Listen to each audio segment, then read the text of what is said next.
particularly that last 8 o'clock to 8:05, we do get a number of people. But what we do is we pride ourselves in starting right on the moment, right, Raj?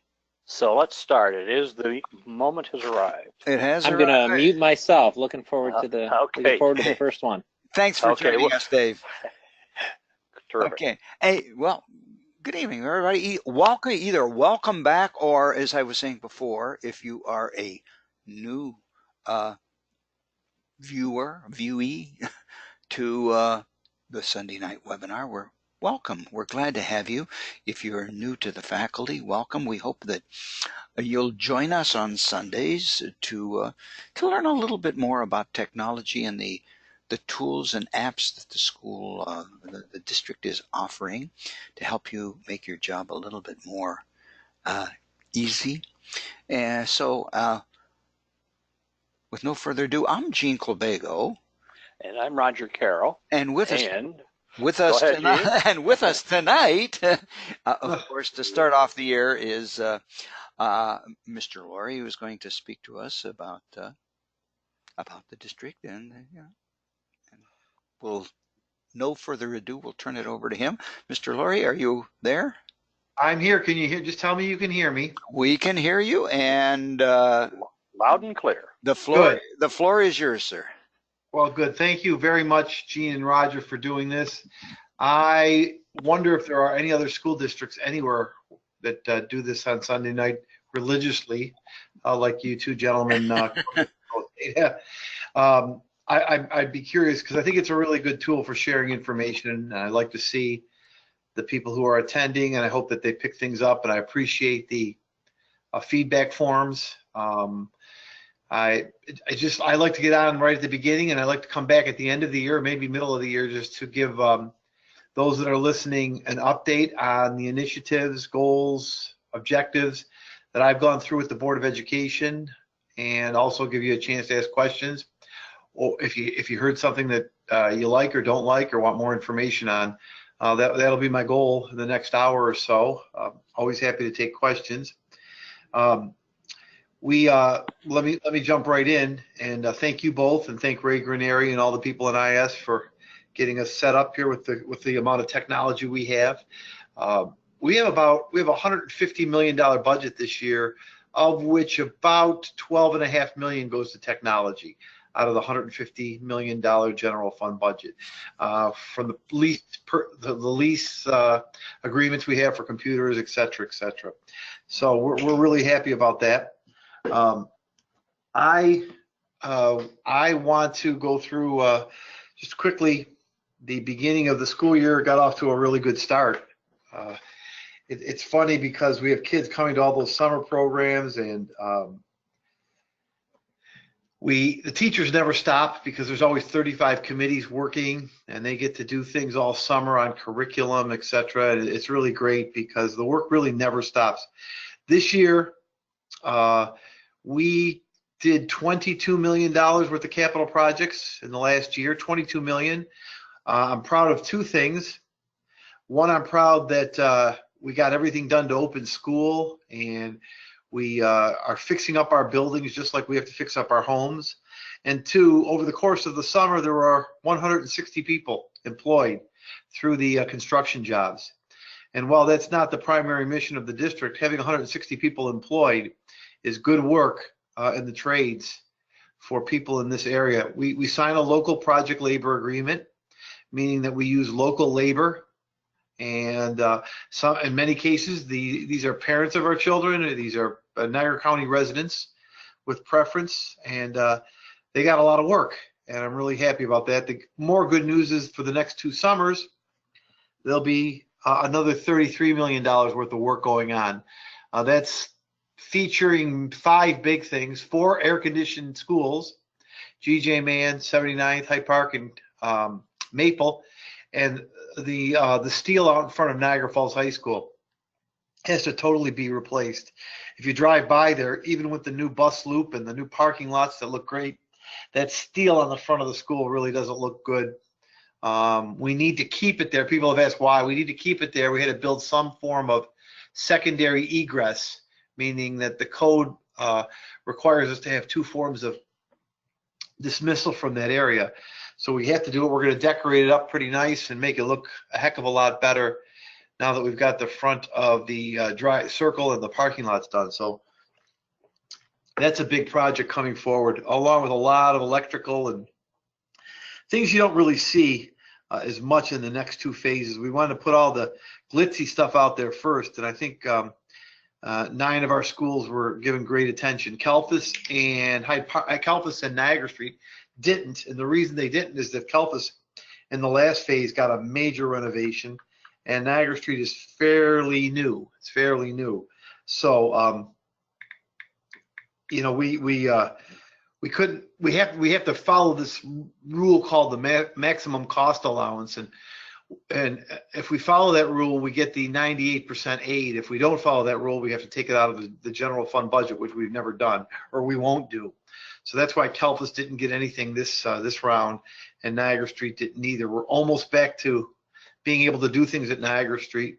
Kelphus is going to be a couple years. 2 facilities that I do have a concern with that we're not being able to be taken care of are 60th Street, are the CEC, and Central Office. We can't get aid on those 2 buildings because there are no students registered to those buildings. And you may say, why? What about CEC? Don't they have some alternative school students? Those students are really officially students of Niagara Falls High School. And of course, the central office is a school where we do central office functions. So we're going to have to start to look to put some kind of capital reserve together, because the CEC in particular needs a new roof and quite a bit of concrete work done. So we're going to have to budget for that in the future. But I'm really proud of that occurred this summer. I'm super proud of the fact that we brought in 72 new individuals. Now, they aren't all teachers, about 34 new teachers, which is an amazing number. 30 or so members of the CSEA unit. Those are from groundskeepers to cleaners to maintenance carpenters, and then another 10 to 12 associates came in. We also have promoted 2 new administrators as assistant principals, Angela Manella, and we promoted Ed Ventry to the high school, and Derek Zimmerman is the new principal of Gaskill. So I'm really pleased with how the new staff and the new people in new positions have quickly taken to their jobs. I couldn't be happier. A lot of them are at Niagara Falls High School, and I stay close to Mrs. Jones and ask how they're doing, and she reports that they're off to a really good start. So that really is good news, and I'm happy for the people that we're able to employ, and I am really pleased that we're able to get that done. We did have some shifts in administrators too. Kathy Urban's now the assistant principal over at LaSalle Prep, and Sheila Smith moved to 79th Street. I don't like to move administrators a lot. I know in the past it's happened. I like to try. Of course, we moved Diane Bianco to High Park with Kathy left. So there's always that ripple effect when you do that. I feel that you know, administrators need about 5 to 8 years in one place or one location, if we can, to really let their work take hold. I don't like to play the shuffling game, and I try to always reduce and limit the number of shuffles we have to make. And when you're making those kind of decisions, you're always trying to think for this year and for the next couple of years. So people say, why does it take you so long? What are you thinking about? I'm trying to get a feel for not only this year for the district, but for the next 2 or 3 years, so we could have the right administrators lined up in places and give ourselves the best options to match the talents of people with the openings of the job. So it does take some time and thought. And so far, I think the new staff and the new administrators are batting 1,000, and the veteran staff continues to do a great job. As we open the year, let's talk about the one major concern I have is in the one area that never seems to go smoothly despite the hard work of Annie Carr is student busing. And it really comes down to one reason why student busing doesn't go so well all the time, and it has nothing to do with the people we have. It's the people we don't have. There are so few bus drivers in the hopper at both Niagara Falls Coach Lines and First Student. that it would be nice at the beginning to just have extra buses with extra drivers that I'd be willing to pay for through district funds, of course, just to have some catch-alls and catchovers when something's short or late. But in this economy, there just aren't people who want to be bus drivers. It's a tough job, and it's kind of a strange job because you've got to be willing to work in the morning, take a break in the middle of the day, and come back to work in the afternoon. So we've done things like try to hire those individuals as lunch aides or kitchen helpers to give them a full day, but it doesn't always work. So that's a tough job just because of the timing of a bus driver. And we're not the only district that suffers from it, but it really doesn't lend itself to the best opening of school, especially when at the beginning of school our extended day programs aren't in flight and kids are staying until usually leaving at 3:10 or 2:30 in the middle school, and the buses tend to get more crowded and it tends to slow things down. And they have to use the elementary runs to go to the high school. So last Tuesday on our third day of classes, because it took longer for the elementary runs to take place, it held up the high school run. So it's really a function of individuals and not having them, as opposed to not having people do the right work or not having the right work planned. So that becomes continually a problem for us. On a better front, for the first time in a couple of years, we've been able to put a few building-based subs back. And I said, let's start them on the first day. We'll have those people. They're so valuable to us. We'll have them work from the first day and work as many days as they want and they can. We have this transition, 12 to 18 month transition to teaching program at Niagara. At last I asked Maria Massaro, we had about 9 or 10 people in that. A lot of them are secondary people, which is a good thing for the high school. As a matter of fact, I was texting with a candidate today, and she's just her physical away before she can go and become another building-based sub at Niagara Falls High School, which I'm sure is good news to the staff and the administration there.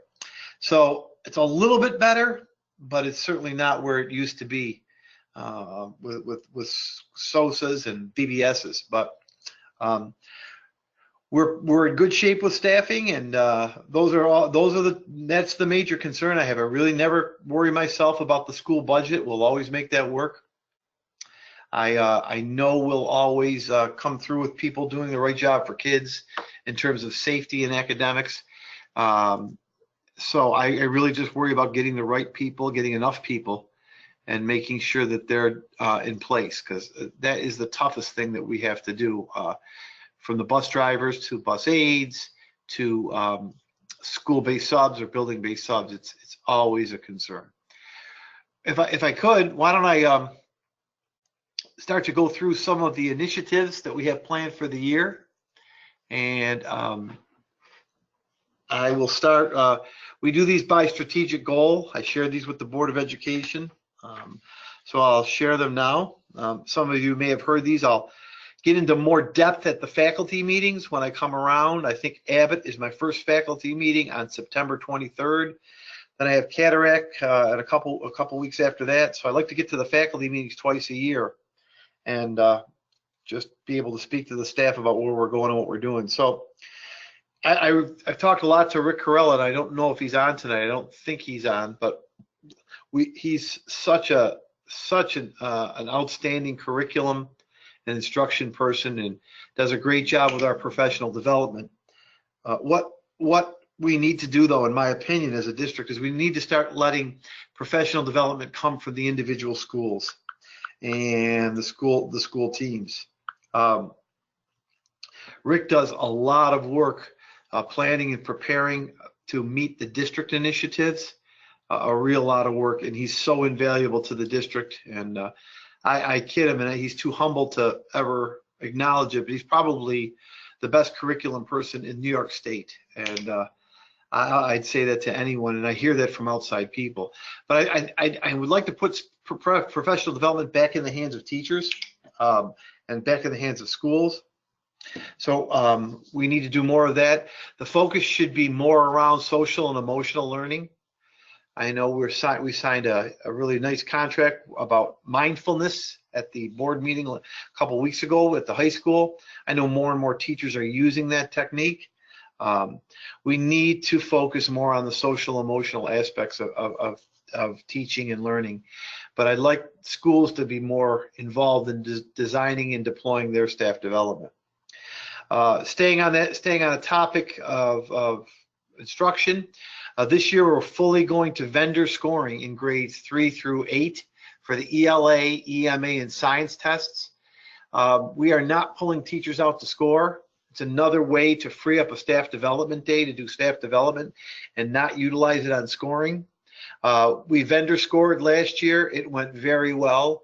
We're going to vendor score across all grades 3 through 8 in both ELA, math, and science this year. I mentioned earlier social and emotional learning.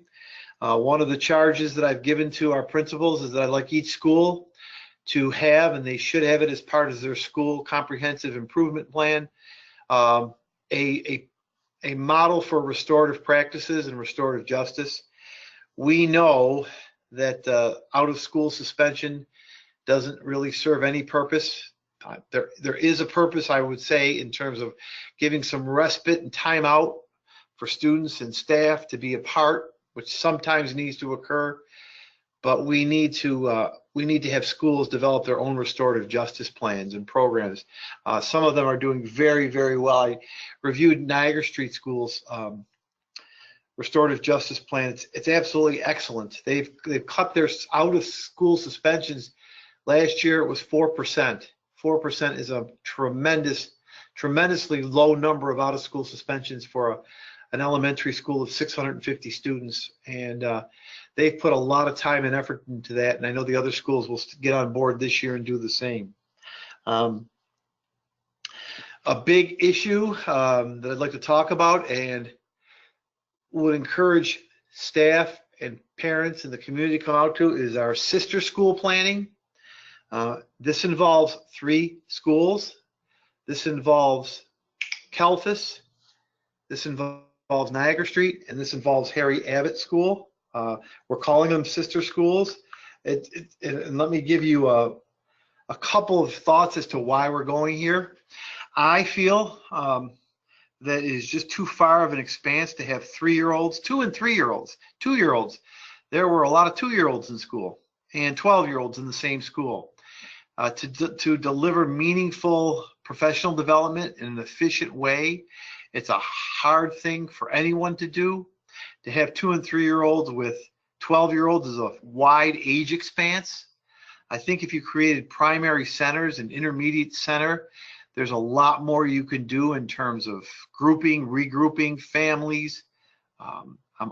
I think there's a lot more targeted professional development we could do to that situation. I also need and want to do something, we need and want to do something different at Harry Abbott. And everybody's saying, not everybody, people have said to me 3 through 6, all of those upper level kids, that's going to be really tough and dangerous. I don't think so at all. I really don't think so at all. I think that they'll be able to mesh together very nicely. And quite frankly, people have said, well, you're going to have to hire a lot of safety officers or police there. And, you know, the answer really is not more safety officers or police. It's a change in curriculum. And and this really came right out of the Sister Schools Committee to have what I'm calling strands of exploration as early as 4th, 5th, and 6th grade. Strands of exploration, and I started just with culinary and theater performing arts, and the committee rightly pointed me in the direction of saying we should start looking at career and tech exploration that early. And I'm talking about electrical work, robotics, manufacturing, woodworking, carpentry, plumbing, all of those things, just to give the kids a smattering of information and hands-on practice. And I have to give credit to Lynn Tompkins over at Abbott, who's created a schedule this year that looks really great. And I was looking at it on Thursday, and I could already see a window in that schedule where there could be a good hour of time daily for those 4th, 5th, and 6th graders to do a strand near the end of the day. And I think it's really important, especially as we move towards having more career and tech in the high school that I'll talk about in just a few minutes. So we're going to go out on the road, so to speak, and meet with the community. I believe it's Niagara Street on the 24th. These are all Tuesdays. Then it's Abbott on the 1st and Kalpas on the 8th. And I'd like anybody to come out 6 to 7 only. We'll talk about this idea of sister schools, what we can do, what we should do, what we can't do. We've been talking about this for a while. Most school districts are primary and intermediate schools. One of the things that we're writing for right now is an application to serve 3 meals a day. And I thought it would be great to start it at Abbott, where we start serving a hot dinner in addition to breakfast and lunch. We can get, because of our community eligibility, we can get pretty much full reimbursement to serve hot lunch. And I'm not talking about a grab and go container. I'm talking about at the end of extended school day at 5 o'clock or 4:30 or the end of the boys club, where the cooks and the kitchen staff will come in, and kids who participate in the after school activities can go through the line and have dinner. And the thought there was that one of those afternoons, one of those evenings, that we would invite families of guardians and parents to come in and have dinner with the families, so that we're not only serving the kids, but we're serving the parents as well. And then at that time, we could maybe talk about some educational issues. So look for that, everyone. It's called 3 meals a day. We are going to start cooking dinner, and we're going to use our staff. As a matter of fact, I talked to the cook at Abbott on Thursday when I was there, and she didn't believe me, but we'll probably have to have some sort of rotation with the kitchens. But I really want to keep the kitchens open. I want to have one day open for family dinner, and then maybe on Friday it would be a take-home meal for everyone if there's no after-school programming then. We know that it's important that kids have the right nutrition. Something that really took off last year was the fruit and vegetable carts. I love seeing those in the elementary. This year they're going to the 2 middle schools. Next year it's going to the high school. We're teaching better eating habits. We're not having any snack confusion. And we're giving our kids everything that they should be getting. So look for that. I mentioned restorative justice. The other push that I am really on principles about is attendance. A sobering statistic. Last year in all of our 11 schools, 30% of the kids in each of the schools missed 18 days of school or more. Let's let that settle in a little bit. In every one of our 11 schools, 30% of the kids missed at least 18 days. They could have missed 50 days, but at least 18 days. That's really sobering to me. And you know, it has to change. And I've been reading that one of the greatest predictors of attendance is the number of days missed in September. The number of school days missed in September, with factoring out the outliers of those who get the flu and what have you. Kids that miss more than 2 days of school in September are destined to, smash 18 days or more very early in the school year. I'm talking about January. So I am going to ask principals for their attendance work for the first month, ask them what they're doing, especially around kids who have missed more than 2 days in the month of September. Two other areas in the realm of learner outcomes. One is that we really need to take a look at the high school alternative program. And not that there's anything wrong or bad about the high school alternative program, but 2 years ago, we took those middle school students back in and they came after school at LaSalle and Gaskill, and they call it Pride. And the attendance went up, the engagement went up, the learning went up, and it just it made a lot of sense. We're looking to do something similar to that at high school for next year, but this year I've asked the high school administrative team to begin thinking about that. They're talking about a twilight program, a program where kids come maybe from 5 to 8 or 5 to 7, from 3 to 5, from 2:30 to 5:30. Kids need to be in their home schools. And you might say, well, there's some kids that maybe have committed dangerous acts or have really not earned the right to be among their peers. And that's true. There are kids that make bad choices. So we'll still have an alternate outlet for those kids. It may not look like a school. It may look more like one-on-one or 3-on-1 home teaching. It just needs to be reformatted. It just doesn't work when you try to separate and segregate kids that way.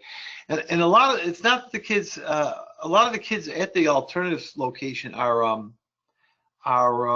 school phobias. That's a huge issue. So I respect that big building on Porter Road is intimidating. We'll have to have a couple of different streams or strands for students that have school phobic type of issues, and we do have them. But we have to look at alternative education. I've completely shifted my thinking on this over the years. Segregating kids, here's the reason. They need the most services, kids in an alternative program, and we cannot cost effectively deliver services to the alternative program and to the high school and the 11 schools. Just isn't cost effective to put the number of resources we do in a separate building. So we'll really need to have a lot of discussion around that topic this year, but got to move forward in a year on that. And finally, in this realm, we have kind of experimented with something that I'm really pleased with. I have to get to Gaskill this week and talk to the math and science teachers, but we moved math, algebra, and living environment to 8th grade. In both schools for every student. And let me be pretty frank about why we thought that was a good idea. Didn't want to just do it for targeted students. First of all, I think the kids will rise to the level of instruction they're given. That's number one. Number two, when you target certain groups of students who pass a test at a certain level, you begin sorting and selecting, and you have a higher group and a lower group, and the lower group never rises. It's probably 1B to that, or 1A to that one statement. Secondly, it is just beyond me what use the 8th grade EMA is to our staff and our kids. They take a test on May 1st in grade 8, and we didn't get the results back till a couple weeks ago. The kids don't see their papers. The teachers don't have the children anymore. We are so skilled with our DAP process to know where our weaknesses are as a district.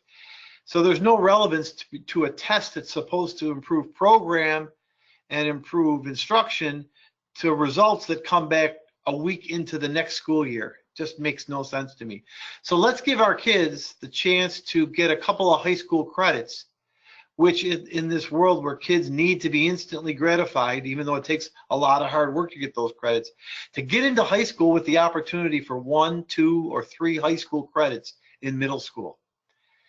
And for those kids that aren't successful in either living environment or math, what we'll do next summer is we'll have a targeted, focused summer school for 8th graders in our buildings. We may move it to one of the air-conditioned schools, but those students will take their Regents exams from living environment and math, and we will sit them down with one of our teachers, and they will just remediate the concepts that they didn't pass on the Regents exam. And if they still need help, they can take the course again in 9th grade. I'm really convinced that more of our kids will do well, either the first go around or through targeted direct remediation in the summer. And then they'll take the test in August, and then they will leave the 8th grade with at least 2 high school credits, and you need 22 of them. And unfortunately, I signed too many transitions to GED where kids have no credits, and they're 17 and 18 years old. So we have to give kids something in their pocket to move to high school with. Hopefully, for those students in an even more accelerated fashion, we can bring more courses down. We're teaching the first half of global history to some of our 8th graders. That's gone very well. We'll need to look at a way to do it for English soon, and some of the other areas. I'm getting to a point here, but I also want to look to use summer school to accelerate things like health and phys ed in the future for certain kids. Not because I don't think phys ed and health are important in high school, but because I'm trying to create a schedule in high school that opens up enough for kids who want to get into a strand of career and technical education to do it. And at this point, people say, well, you have BOCES. We do have BOCES. We're not eliminating BOCES. I've said this over and over.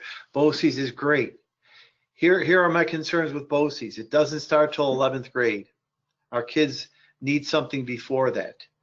BOCES is a half-an-hour ride each day. That's 180 hours of bus travel that's not instructing anyone. We can keep our kids in-house and target them with specific trades and skills that a larger BOCES program can't offer. Doesn't mean we're going to build something new. We could, but we may be retrofitting some of the rooms next year at Niagara Falls High School that will allow them to learn more about electricity and electric work and carpentry and plumbing and HVAC. So the story of that is, and the reason why I think the intermediate sister school is important and the CTE is important, we just started this webinar off with $22 million of capital projects, carpenters, bricklayers, masons, etc. And the benches of those shops are empty. There were times when they had to take people off other jobs to bring them to our job to do our work. When I say the benches are empty, those trades, those very skilled trades, there's not people going into them, and we're still set up for a system where high school is designed for every kid to go to college, and that's a fallacy. Every kid is not going to college. We're losing kids in our 77% graduation rate to not going to college, and they're dropping out of school. We have to offer them something more, something better. From the union side of things, the trade unions, getting workers is not only helpful to having the work completed, but their pension fund is really starting to get hit and get in struggle because there's no new people coming into those professions. And if there's no new people coming in those professions, there's nobody to do the work. There's nobody who pays into the pension fund. And all of the great craftsmen that have gone on to retirement has a pension fund that's built on a pretty weak existence. So I've had really great cooperation from the trade unions who we work with to get into this kind of a model. And that's why I somewhat facetiously say that the trade unions' pensions are sitting in our 4th grade classes. These are the future carpenters, electricians, plumbers, HVAC people of the world, and mechanics. We'll continue to go to BOCES for programs that they have like cosmetology and auto mechanics and things that we're not going to replicate. But there are other internal things that we can do to help get kids ready at an earlier age. So those are some of the goals that I just talked about for a long time. I'll pause and take a breath. I don't know if there's any questions or if everybody's falling asleep, but that's one strategic goal, and that's my thinking behind it. We still alive out there, Gene and Roger? Yes, we are. If anybody has any questions, they certainly can click on either the question and type us a question in or a comment, or if you're an attendant, if you can raise your hand and we'll open up your mic and we can. Oh my God, Rick Corella is on. I see. I'm looking at the. Oh right yes. Hello. I said some nice things. I take that stuff back that I said about him. Yeah. We'll take that off the video before we post it. Out of the video, Gene. Yeah, we'll take that out. Yeah. Oh wow, we have a good group on here. Yeah. Wow, nice. Some new names. That's great. Yes. Yeah, we're glad to see a whole new group of people. I'm glad. Well, one of my personal professional goals was to be in schools more this year. I have been to 6 of them in the first 8 days or so of school. I have Niagara Street, Cataract, the CEC, Niagara Falls High School, and Gaskill to get to this week. They're on my hit list for the week. I'm trying to spend more time in the schools, so I'm not kind of rushing through it. Try to visit every classroom, walk in every classroom, see what's going on. get a feel for how the building feels and moves and works, and see what kids are doing. Those are my targeted schools for the week. And then I'm going to cycle right back to the beginning, and then look for particular schools for particular things. Something I didn't mention that I'm very pleased with, very pleased with, is our new, not new, but our co-teaching model of special education delivery.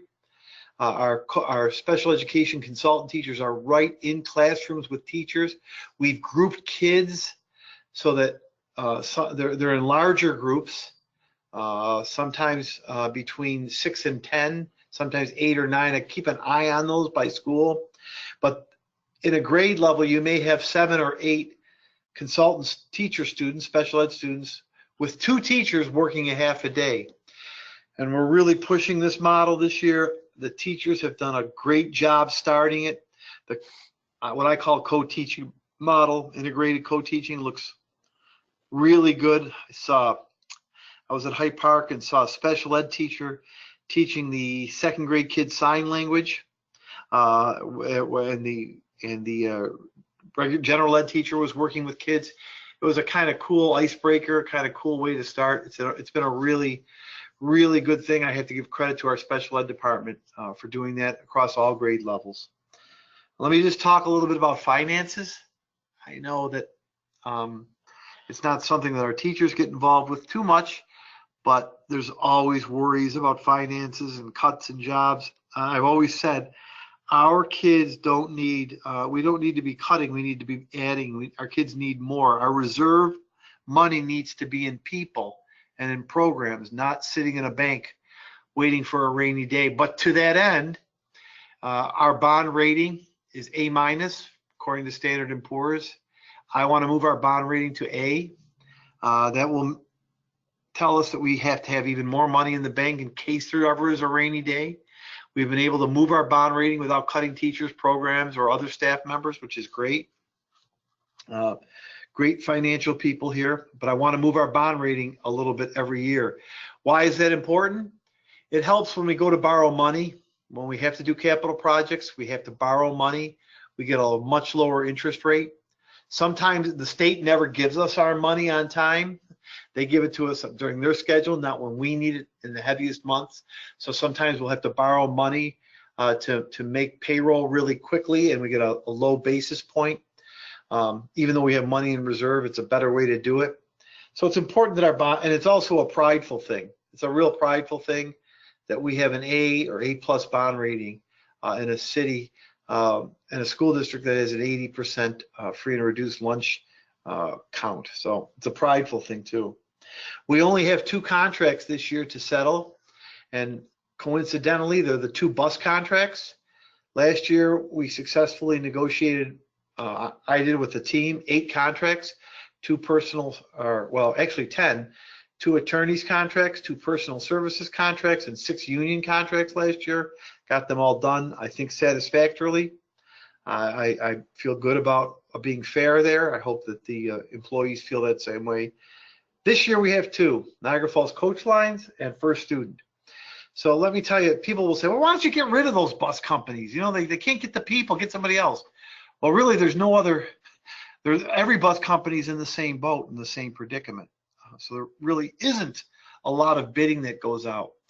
And there's a rule in the law that says if you continue with the same companies and you just roll the contract forward, you only have to pay the CPI, or the Consumer Price Index, as an increase to the companies. Now, I don't want the bus companies to go broke, but I also have to guard the district's resources. And paying a CPI, which is usually around 1.5% to 2%, is much better than putting a contract out to bid, where when the last time we did it, it was a 30% raise in the bus contracts. And just so you know, the listeners, we pay Niagara Falls Coach Lines about $5.5 million, and we pay First Student about $2.5 million. So our busing is about $8 million all in, and that includes everything from field trips to sports to day-to-day busing. It's a big part of a $150 million budget. It's $8 million to busing. But if we were to, the contracts expire, we'd have to put them out to bid, and those bids could be as high as 20 to 30% more. So add 20 or 30% onto a contract of $5 million, and that becomes a real huge number that you have to budget in. So if we're able to successfully say to the bus companies, look, we know we both have to improve in this area, can we roll our contracts forward? It's usually less than 2% that we have to do. So that's a decision I have to look at with the Board of Education, but I wanted the listeners to understand that. And finally, under this topic, I want to just talk about something that we are going to unveil on October 4th. Talked about it at the board meeting. We are going to allow the business community and the populace to purchase sponsorship, or you may call it naming rights. I'm not allowed to call that. If the lawyers are listening, I didn't say that. They're sponsorships. So let me give you an example. If you go to Lancaster and you look at their field house, it's called the Russell Salvatore Field House. Mr. Salvatore, who's a known comic and comedian on his commercials, but he also cooks good steaks, donated $1 million to Lancaster. And if you go to Grand Island and you go into their weight room, you'll see that it's the Billy Fusillo weight room, and donated money. We're going to get into that business. It's a tricky one. There's a couple of laws that prohibit that. So we're going to be very cautious in how we do this legally. But on October 4th, we're going to announce that we have our first major sponsor. And a name is going to go on to the football field. The football, I'm comfortable telling you because everything is done except the signatures on the contract. We finished negotiating. It's going to be called the Art Calandrelli Stadium. Art Calandrelli was a longtime football and track coach. He was also an athletic director in the 60s and 70s and early 80s. His daughter is a 1975 graduate of Niagara Falls High School, and she is the owner of a fitness program called Orange Theory. And on her father's behalf, she's made a magnanimous donation to the school district to name the field Art Calandrelli Stadium. And in turn, the district, the program is going to receive quite a generous donation from Ellen Latham Calandrelli in her father's name to put his name on the field for the next 10 years. They do this with Salins Field and Rich Stadium and Ralph Wilson Stadium, and now it's going to be Art Calandrelli Stadium. And we have a couple of other major sponsors lined up. That's something that we've hired an independent consultant or an independent person to go out there and broker those deals for us. And she's doing a fantastic job. We're going to have a huge press conference on October 4th, dedicate the field on October 5th, and this will be the first of many. And we're also going to do this for our Performing Arts Center. Our Performing Arts Center in the high school can be named, seats can be named, the stage can be named. So we're looking to raise money there for the theater program. And just so you know, we have an athletic hall of fame, but now on October 25th, we're going to induct our first class of individuals into the Theater Arts Hall of Fame. And it's a really good class of people. Really excited for the first 4 inductees to go into the Niagara Falls Theater Arts Hall of Fame. So those are a couple of things on the finance side that we're working on. On the partnership with the community, I already mentioned 3 meals a day. We're doing our videos, our weekly YouTube videos, 3 to 5 minutes. This week we're going to do something on sister schools, so we can put a video together and hear about sister schools. We'll probably tape it over at Kelthus, and I think we'll tape it tomorrow. We'll still do our usual social media blasts, but doing YouTube videos has gotten a nice little following.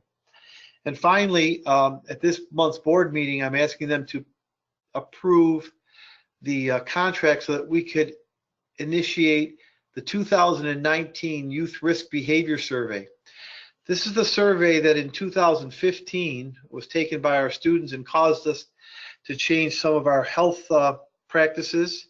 We've let more partners into the school, and we've changed our health teaching from abstinence to abstinence plus contraception. It was about time that we did this, but it came from this survey.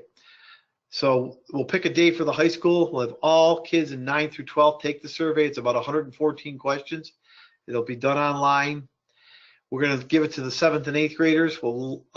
Theirs is about 50 questions, but it helps to gauge how we're doing with our healthy behavior practices. And we're due, this is 4 years, you should do it every 3 years.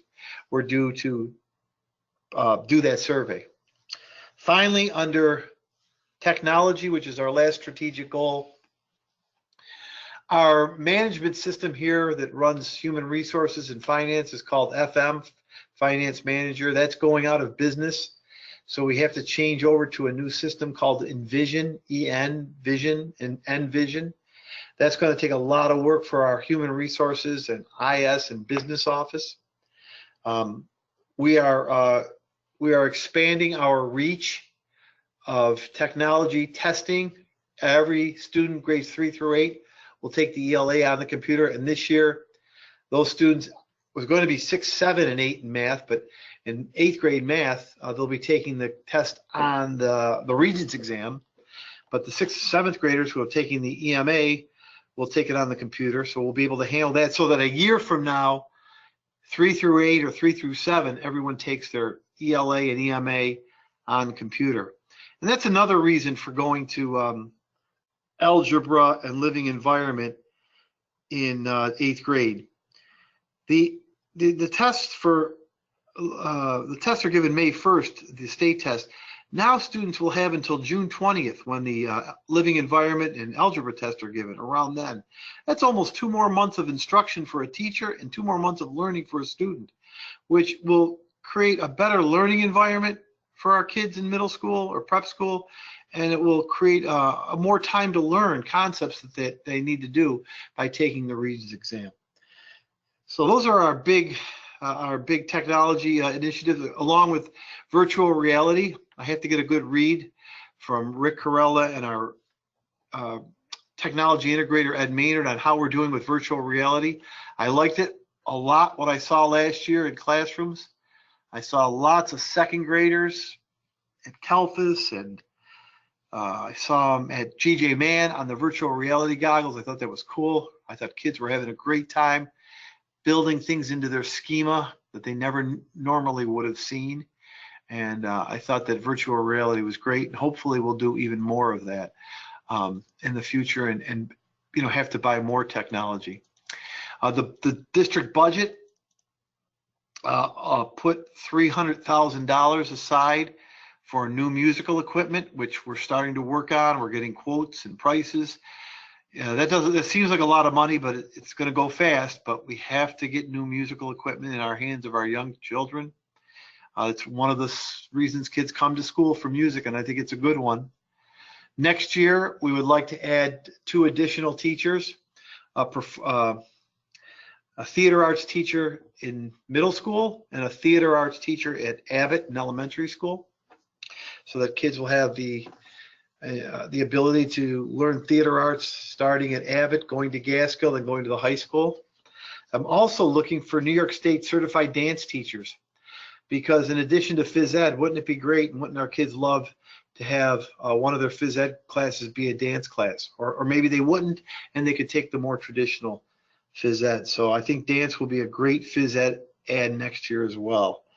Let's see, that's what's been on my mind. That's what we're working towards. That's where we're headed. I guess teachers are expected to have a long range and short range planning and day-to-day planning. That's kind of my plan book that I just laid out for you, and I try to do something to accomplish part of that each and every day for the district. So I know and I hope that our teachers will continue to be as supportive as they have been, as professional as they are, and working with kids, patient as they are in working with kids. We're close to, we finished last week at 6,928 kids. We still have another 50 or 60 more kids that we have not either come in yet or will still to enroll. So we'll be close to that 7,000 student number again. So that's where we are, pretty much, gentlemen and ladies that are listening. I hope some of this was helpful. Maybe, if I could give you a little bit of homework. One of the other things that I'm trying to do, and I did it tonight, and I've done it pretty well for the first 8 days, as well as getting into school, is something I'm trying to do. And I say try because you really have to, not because it's hard to find, but sometimes you have to carve out 4 minutes in your day. And I just wrote at my desk here a note to a staff member that I saw do some extraordinary staff development last week. And I wrote her a note of thanks. And all it said was, thank you for the great job. We're glad you're with us. And I noticed you did this, this, and this. And I appreciated those specific things that you did. And this person is really talented in delivering staff development. And I wanted to put it in writing on an actual note card and not through an email, which sometimes seems so impersonal. And you don't always have a chance to walk into people. But I've started to write a note. My goal here is to write 180 notes, one for every day, one to someone different every day. And maybe I would encourage someone else out there who's listening to try that strategy. If there's, let's see here, let me look down. There's 29 or 35, 32 people on this call, on this thing. If everybody wrote a note to somebody that was just on this webinar, the positivity in the district would certainly spread like wildfire. And I'm trying to, not looking for any thank you note back or anything back, but just something personal that says we really appreciate the job you're doing. And hopefully that will catch on, and other people will do it, or even a few people will do it. And it'll start to spread the kindness and the positivity that we hope we start to develop or continue to have as a district and develop in places that we don't have. So I'm going to take a sip of my Diet Pepsi here. Or Well, we had a couple of comments, Mark, and you addressed them regarding the computer-based testing, et cetera, going forward this year.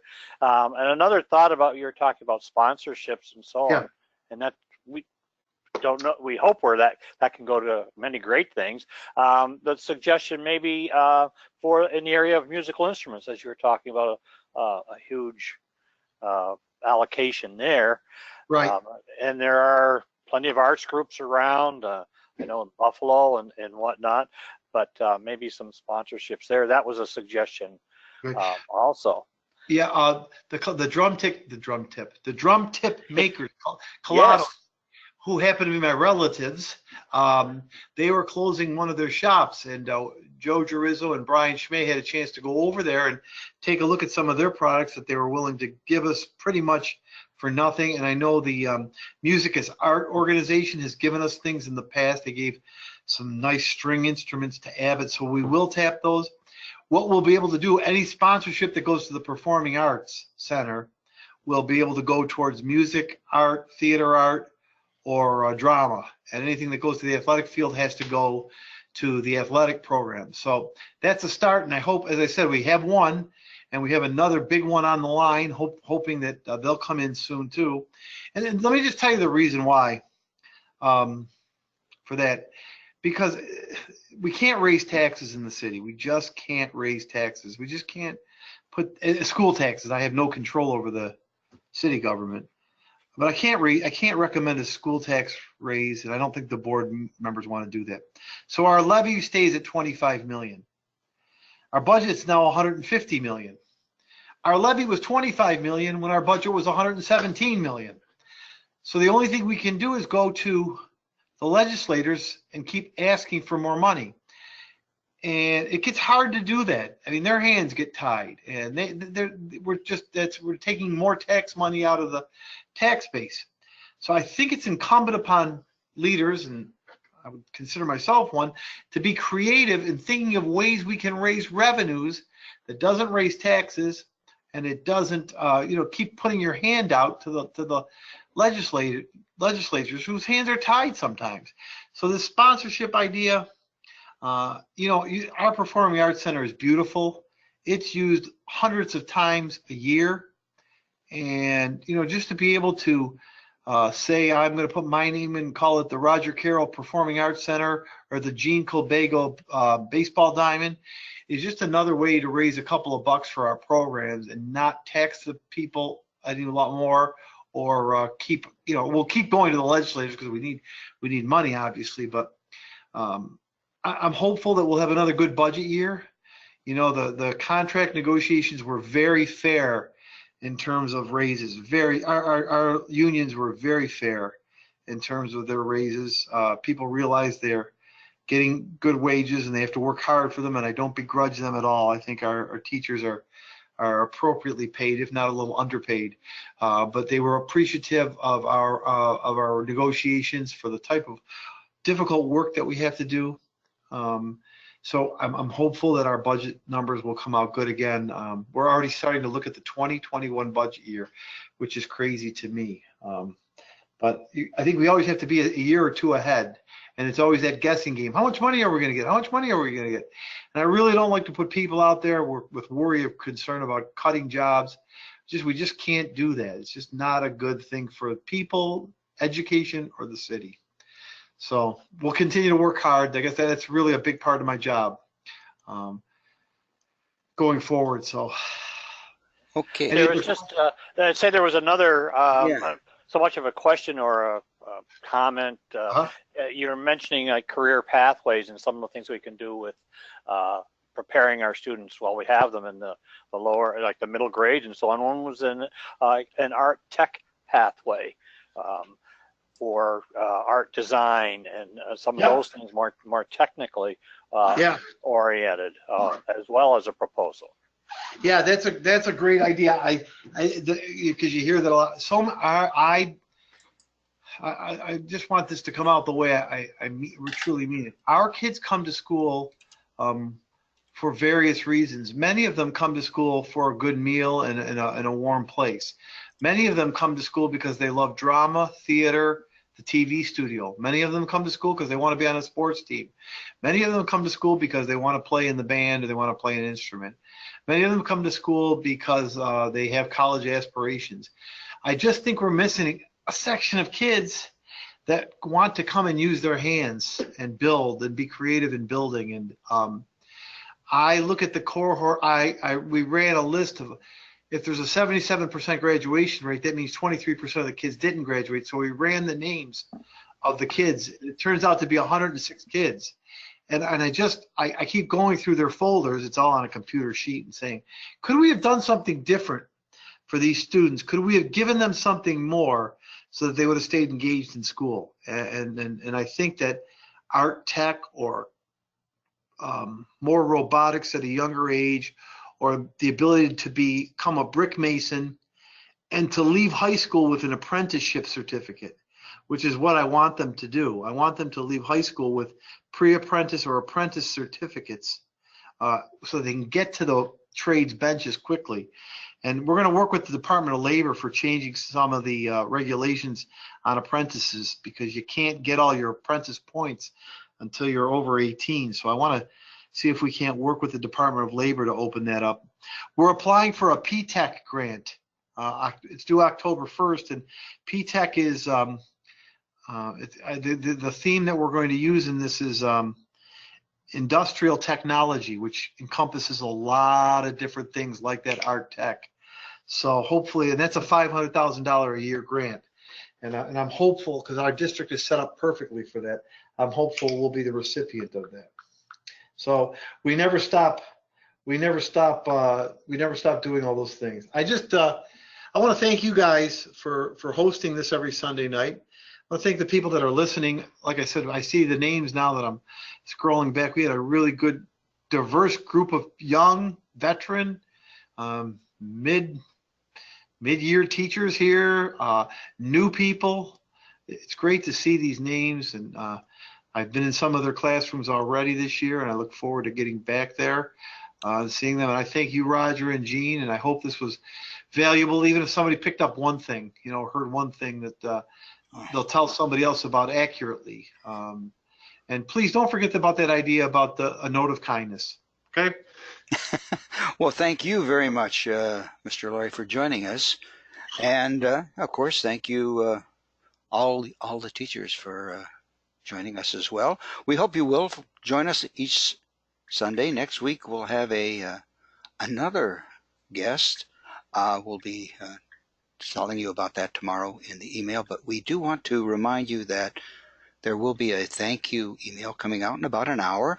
And there is a survey in it. And if you have any comments, questions, concerns for Mr. Laurie, please put them in there and we will make sure that he gets them. And Rod, Thank you. Yeah, I'm sorry. No, thank you very much. We appreciate it, Mark. Thank you very much yourself. Yeah, and Rod, do you have any other final things before we wish everybody good night? I've got your note written. I'm just looking for a stamp right now. Oh, who is that for, Roger, Gene, or me? Both of you. I got 2 notes, so I got 178 to go. Okay. There you go. And Good, thank you. And with that, we'll wish everybody a great evening and a great week, and we hope to see you next Sunday. Yes, have a great week, everyone. Good night.